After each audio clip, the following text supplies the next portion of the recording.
What happened next still troubles me to this day and remains my go-to scary campfire story. We were both gazing into the pitch-black night water when we saw a small light approaching us slowly and slightly above water level. We speculated what it could possibly be for a few minutes before it came close enough for us to see that it was mounted on the front of a kayak and that someone was approaching our campsite.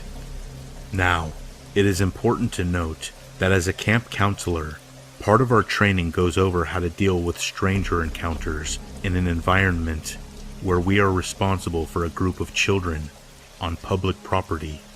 I was prepared to give the mystery paddler the typical speech about how we are camping with a group from a recognized organization, and we would respectfully ask that they find another campsite.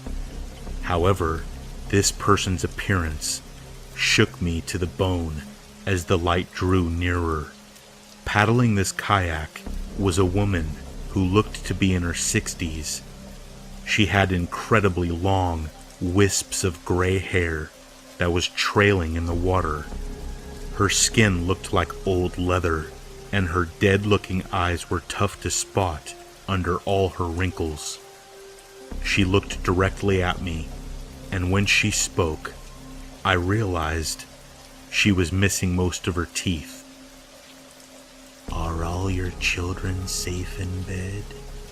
she asked me, pointing in the direction of the tents. Not really knowing how to respond, and quite frankly, terrified, I responded by telling her that they were fine and that she had to leave. "That's good.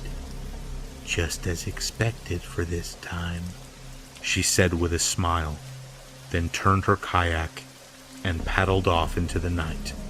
At this point in time, myself and Mike were legitimately very creeped out, not only by the appearance of this mystery woman who resembled a corpse, but also her inquiry on the whereabouts and safety of the kids that we had brought on this trip. Not knowing what else to do, we grabbed our hunting knives and sat by the fire after checking on the kids.